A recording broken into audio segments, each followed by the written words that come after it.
뭐니 해도 먹거리가 참 중요합니다. 돈을 잘 벌어와야 부부관계가 좋습니다.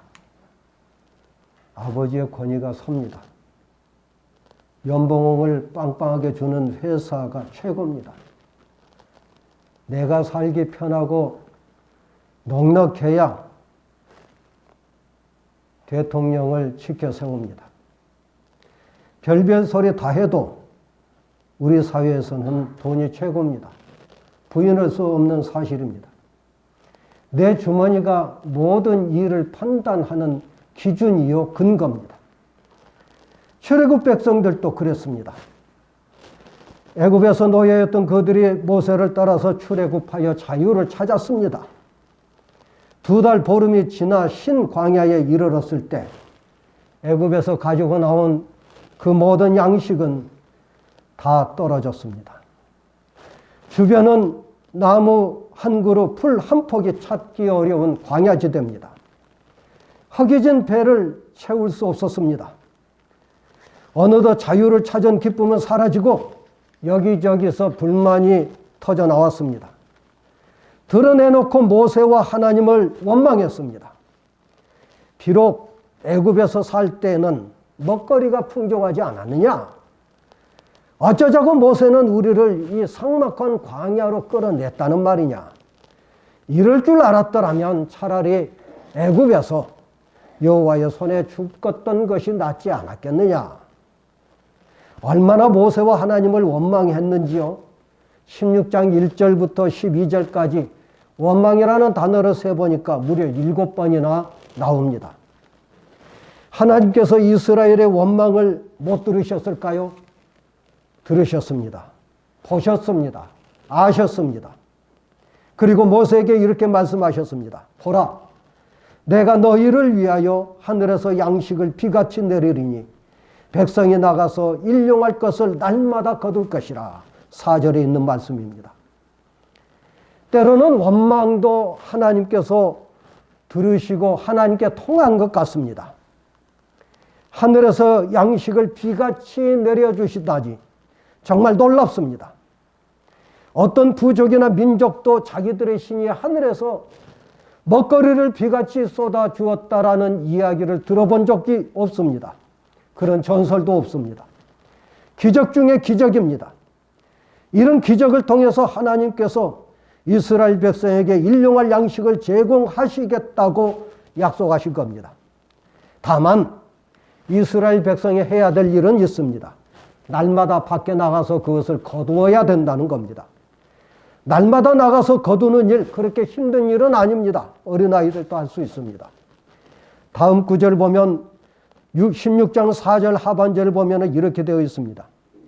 이같이 그들이 내 율법을 준행하나 아니하나 내가 시험하리라. 누구를 시험하시겠다는 걸까요? 이스라엘 백성을 시험하시겠다는 겁니다. 무엇을 시험하시겠다는 겁니까? 이스라엘 백성이 날마다 그날 먹거리를 거두어야 하는데 6째 날에 갑절을 거두는 것인지 아닌지 그것을 시험하시겠다는 겁니다. 시험치고는 어렵지 않습니다. 쉽습니다. 날마다 한 오멜씩 거두다가 6째 날에는 갑절을 거두는 것, 그것만 누구나 할 수 있습니다. 이것이 일용할 양식에 대한 첫 번째 규칙입니다. 그러나 날마다 일정한 양을 거두다가 왜 6째 날에는 갑절을 거두어야 하는지 적어도 16장 4절에서는 언급하고 있지 않으십니다. 다음 날 아침에 이스라엘 백성이 밖에 나갔습니다. 깜짝 놀랐습니다. 아침 이슬이 마른 광야에 작고 둥글며 서리 같은 것이 깔려 있었습니다. 처음 보는 광경이었습니다. 널려있는 물질 역시 생전 처음 본 것이었습니다. 과자와도 같고 이슬과도 같았습니다. 사람들이 서로 쳐다보며 물었습니다. 이것이 무엇이냐? 만후, 만이라고 하는 말은 무엇이냐라고 하는 의문사고, 후라고 하는 말은 이것을 가리키는 지시대명사인데 이것이 무엇이냐? 만후, 서로 쳐다보며 물었습니다. 모세가 그들에게 일러주었습니다. 이는 여호와께서 너희에게 주어 먹게 하신 양식이다. 하나님께서 당신을 원망하던 이스라엘 백성을 위하여 하늘에서 내린 양식이라는 것입니다. 그리고 모세는 하나님의 명령을 그들에게 들려주었습니다. 너희 각 사람은 먹을 만큼만 이것을 거둘지니 곧 너희 사람 수요대로 한 사람의 한 오멜씩 거두되 각 사람이 그의 장막에 있는 자들을 위하여 거둘지니라. 한 사람당 한 오멜씩만 거두라는 겁니다. 욕심 부리지 말라는 거죠. 한 오멜은 약 2리터 정도 된다고 합니다. 한 사람이 하루 섭취할 양의 식량이라는 거죠. 그 이상은 거두지 말라는 겁니다. 그것이 일용할 양식에 대한 하나님께서 지시하신 두 번째 규칙입니다. 백성들이 이 규칙을 잘 지켰을까요? 사람들이 거두어들인 만나를 저울에 달아서 정확하게 한 오멜을 집에 가져오지는 않았을 겁니다. 아마 눈찜작으로 이 정도 되면 한 오멜이 아닐까 이렇게 생각하고 거두었을 겁니다. 그래서 사람마다 가져오는 양이 들쭉날쭉했습니다. 욕심 많은 사람은 한 오멜보다 더 많이 거두었을 것이고 게으른 사람은 한 오멜이 못되게 거두었기도 했을 겁니다. 그러나 분명히 다른 사람보다 더 많이 거둔 것 같았는데 집에 와서 보니 그렇게 많지 않았습니다. 분명히 다른 사람보다 덜 거둔 것 같아서 속상했는데 집에 와서 보니 그렇게 적지도 않았습니다. 신기한 일입니다. 17절과 18절 말씀 보면 이렇게 되어 있습니다. 많이 거둔 자도 남음이 없고 적게 거둔 자도 부족함이 없다. 그게 바로 광야에서 하나님께서 이스라엘 백성에게 주신 양식입니다. 일용한 양식이 그런 거라는 거죠. 사자성어에 유비무환이라는 말이 있습니다. 미리미리 준비하면 환란이 없다는 거죠. 이스라엘 백성도 아마 오늘 조금 더 거두어 두면 내일을 대비할 수 있지 않을까 그리 생각한 사람이 있었을 겁니다. 어찌 보면 현명할 수 있습니다. 사람은 내일 일을 모르기 때문에 오늘 저축한다고 하는 것이 얼마나 현명한 일이 되겠습니까? 그러나 다른 한편 하나님의 역사를 믿지 않는 데서 나온 행위일 수도 있습니다. 첫 번째 규칙에서 하나님은 하늘에서 비같이 내려줄 양식을 날마다 거두라고 하셨습니다. 날마다 거두라고 하는 이 말씀 속에는 하나님께서 날마다 일용할 양식을 주시겠다는 뜻이 내포되어 있습니다. 그런데 어떤 사람이 더 거두어서 내일 먹을 양식을 보관한다면 그것은 하나님을 향한 불신앙이 되겠죠. 그것이 염려가 되었을까요? 모세는 다시 지시합니다. 아무든지 아침까지 그것을 남겨두지 말라. 여기서 아침은 다음날 아침을 가리킵니다. 들녘에서 주워온 것을 다음날 아침까지 남겨두지 말고 그날 거둔 것은 그날 먹으라는 겁니다. 이것이 만나에 대한 세 번째 규칙입니다. 그런데 하지 말라고 하면 꼭 하는 사람이 있습니다. 어디에든지 그런 사람은 있습니다.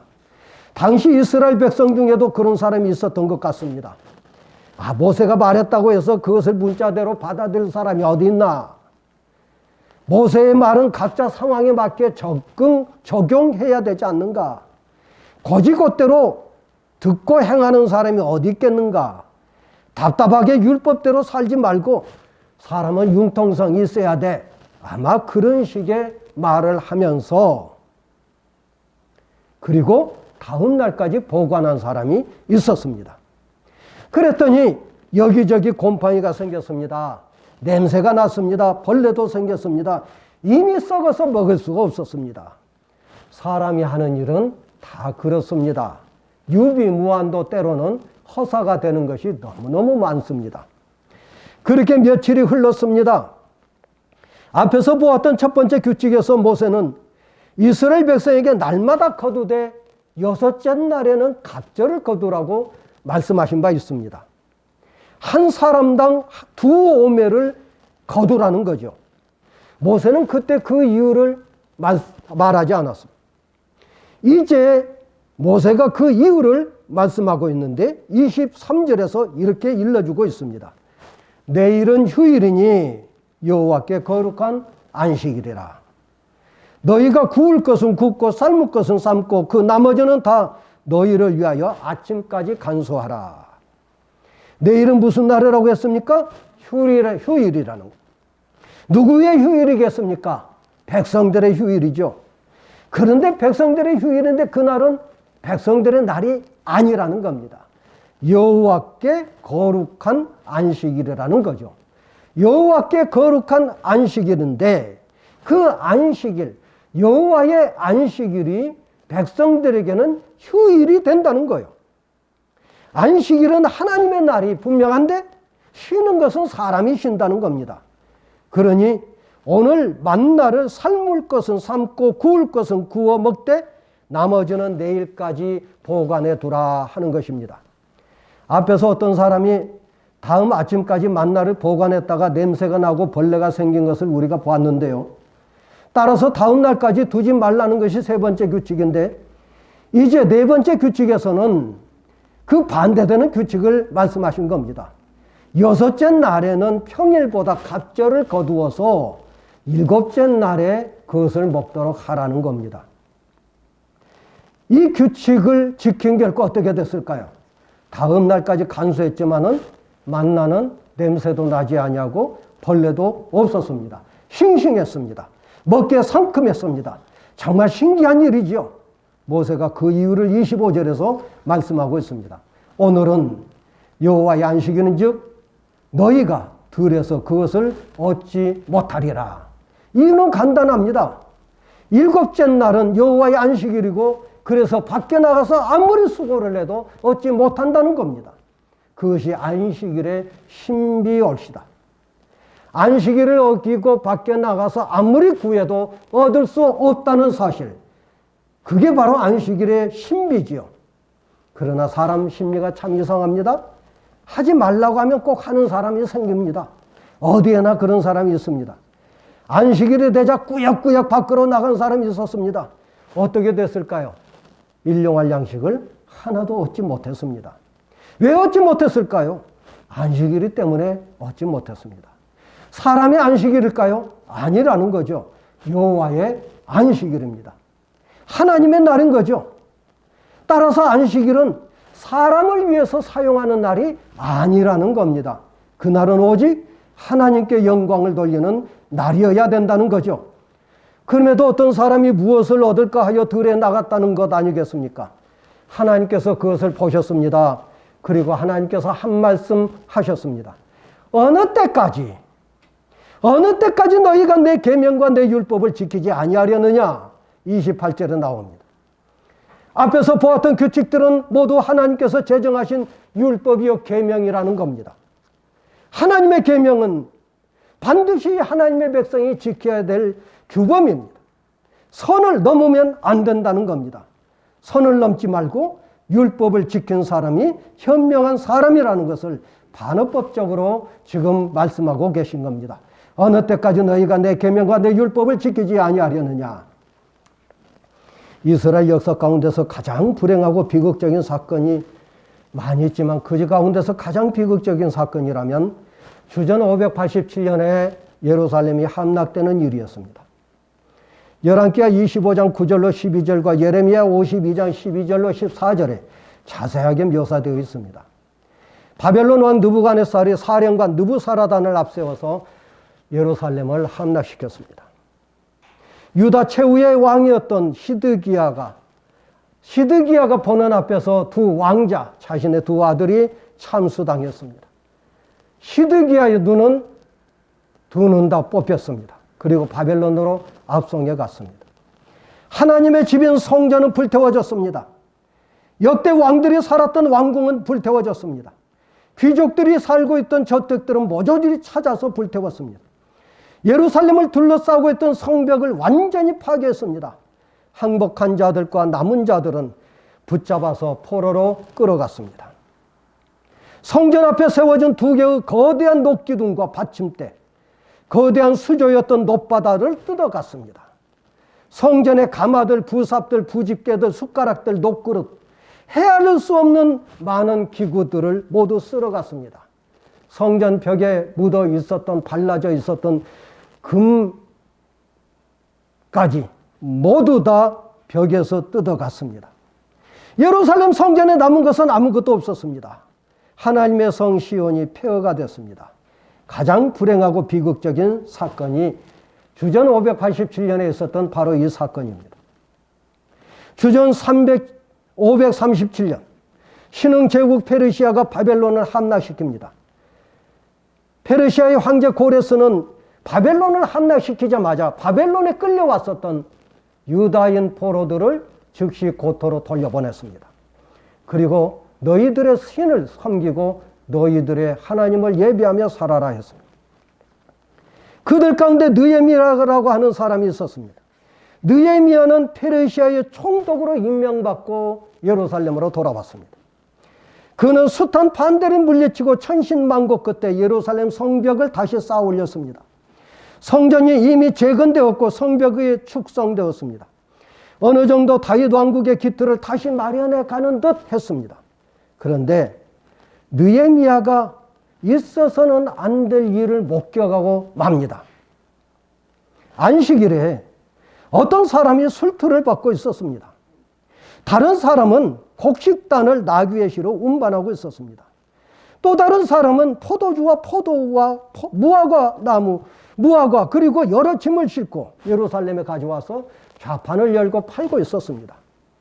어떤 두로 사람은 두로에서 잡았던 물고기를 가지고 와서 예루살렘 유다인들에게 팔고 있었습니다. 느헤미야가 분노했습니다. 너희가 어찌 이 악을 행하여 안식일을 범하느냐? 너희 조상들이 이같이 행하지 아니하였느냐? 그래서 우리 하나님이 우리 이 모든 재앙을 우리와 이 성읍에 내리신 것이 아니냐? 그럼에도 불구하고 너희가 안식일을 범하여 진노가 이스라엘에게 더욱 심하게 임하도록 하는도다. 네 가지 말입니다. 포로에서 돌아온 유다인들이 안식일을 헌식작처럼 여기고 범하고 있다는 겁니다. 과거의 조상들도 안식일을 범했고 그 결과 587년 예루살렘이 패망하고 우리가 고초를 겪고 바벨론의 포로로 끌려갔다가 이제 돌아왔는데 그럼에도 불구하고 공공연하게 안식일을 범하고 있으니 하나님의 진노가 클 것이라고 느헤미야가 예언한 겁니다. 조상들이 안식일을 범해서 70년 전에 불과 70년 전에 예루살렘이 함락되고 성전이 불타고 수많은 사람들이 살육당했음에도 불구하고 포로에서 끌려갔다가 돌아온 이들이 조상들같이 안식일을 범하고 있으니 이제 70년보다 더 무서운 재앙이 임할 거라고 하는 예언입니다.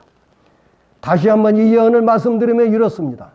그럼에도 불구하고 너희가 안식일을 범하여 진노가 이스라엘에게 더욱 심하게 임하도록 하는도다. 무서운 예언입니다. 불행하게도 이 무서운 예언이 역사 가운데서 이루어졌습니다. 신구약 중간기의 헬라 제국의 알렉산더 뒤를 이었던 안티오코스 에피파네스 4세가 예루살렘 성전에다가 제우스 신상을 세워놓고 제우스 신을 예배하게 했습니다. 헤아릴 수 없는 제사장들과 유다인들을 학살했습니다.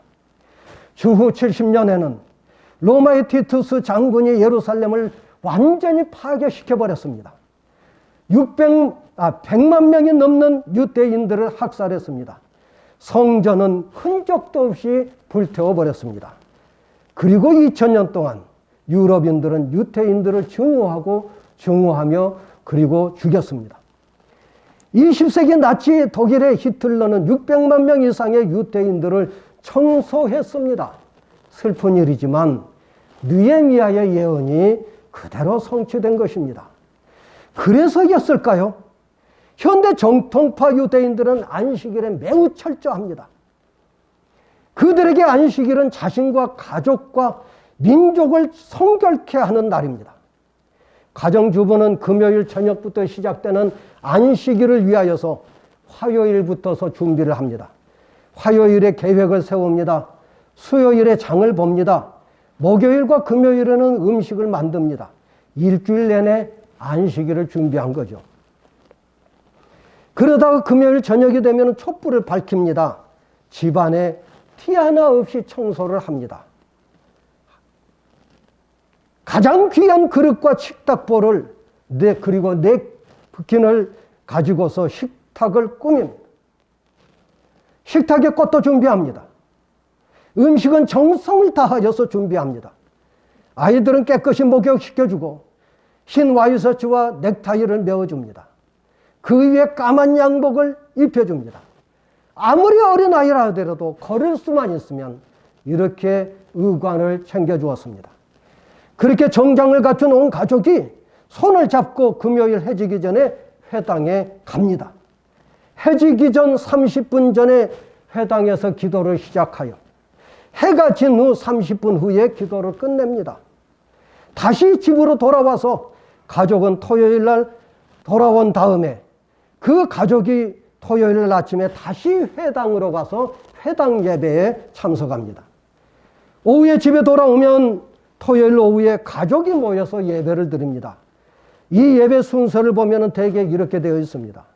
아버지가 자녀들에게 한 사람씩 축복 기도를 해줍니다. 평화를 기원하는 찬송을 함께 부릅니다. 잠언 31장 10절로 31절에 나오는 현숙한 여인에 대한 노래를 부르면서 어머니를 기쁘게 해드립니다. 포도주를 마시면서 몸을 성결케 하는 예식을 합니다. 떡을 떼기 위해서 손을 씻습니다. 그리고 떡을 뗍니다. 식사 중에 토라, 율법을 공부합니다. 성경을 공부한다는 거죠. 식탁에서 작은 공기에 담긴 물에 손가락을 다시 씻습니다. 식사 후에 감사 찬송을 부릅니다. 후식을 먹고요. 그리고 전통적인 찬송을 부르면서 하나님을 찬미합니다. 매주 이렇게 안식일을 지킵니다. 토요일 오후에 진행되는 가정예배는 2시간 이상씩 걸립니다. 해가 질 무렵에 안식일을 떠내보내고 희망의 새로운 주간을 맞이하는 예식을 하는데 아버지가 촛불을 켜물어서 다시 새로운 한 주간에 불이 밝혀지기를 축원합니다. 세계사에서 유태인만큼 박해를 받은 민족은 유례가 없습니다. 그런데요, 지금 세계에서 권력과 돈과 경제, 예술과 의학과 문학과 과학 모든 분야에서 세계 정상에 있는 이들은 모두 유대인들입니다. 부인할 수 없는 사실입니다.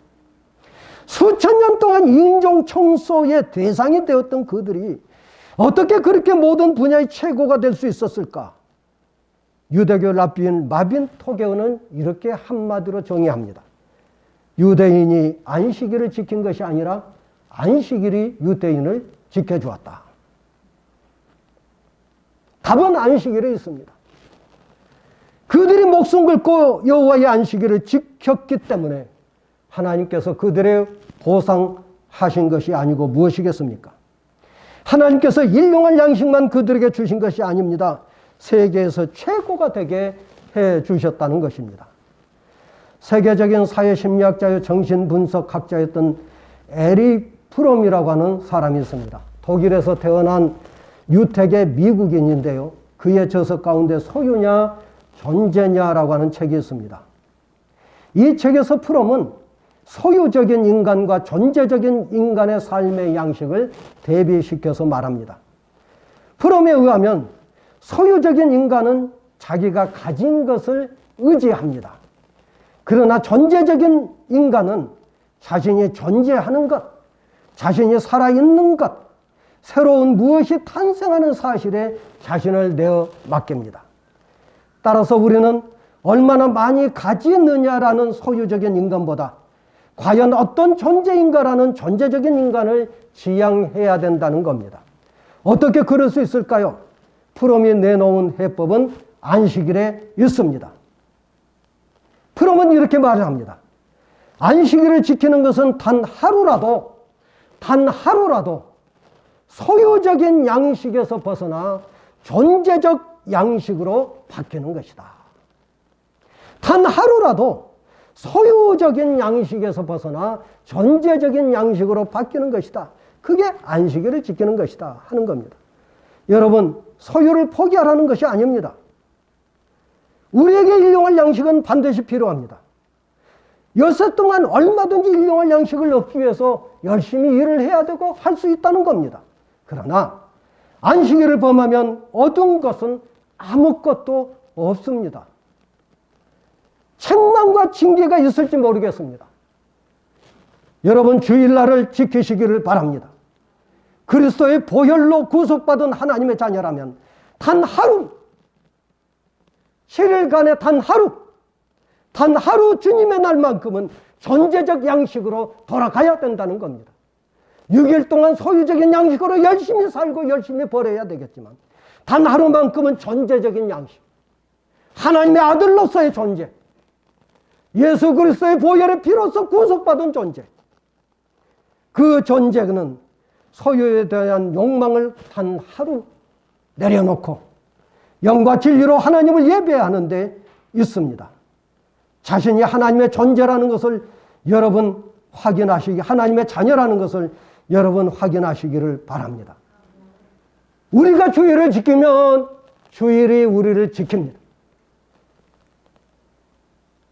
주일은 하나님의 날입니다. 주님의 날입니다.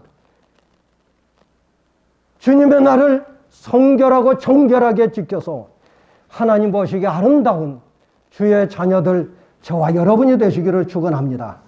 은혜로우시고 자비로우신 아버지 하나님, 이스라엘 백성은 우리들에게 교과서인 것을 보게 됩니다. 하나님께서 우리들에게 말씀하시기 위해서 이스라엘 백성들의 역사를 통해서 수많은 사건들을 통해서 우리들에게 교훈하고 계신 것을 우리가 봅니다. 은혜로우시고 자비로우신 아버지 하나님, 그들이 하나님의 아들 주 예수 그리스도를 믿지 않고 있지만 그럼에도 불구하고 철저하게 안식일 하나님의 날을 기억하고 성결하게 하고자 하는 그들의 노력, 그래서 우리 하나님께서 충분히 그들에게 보상하고 축복하신 사실을 우리가 얼마든지 볼 수가 있습니다. 주님, 그럼에도 불구하고 우리가 하나님께서 이 귀하고 복된 안식일 주의 날을 하나님께 영화롭게 돌리지 못한 것을 용서하여 주시고 우리가 살아있는 동안에 참으로 하나님께 크게 영광을 돌리는 예배가 될 수 있도록 축복하여 주시옵시기를 원합니다. 자비로우신 아버지 하나님, 우리와 자녀들과 우리 손자들, 대대로 우리 집안의 모든 자손들이 하나님께 영광 돌리게 하여 주시고 하나님께서 내려주신 놀라운 은혜와 복을 받아 누릴 수 있도록 하나님 축복하여 주시옵소서. 하나님 감사합니다. 오늘 또 우리 모든 성도들을 기억하여 주시옵소서. 예수님 이름으로 기도하옵나이다. 아멘.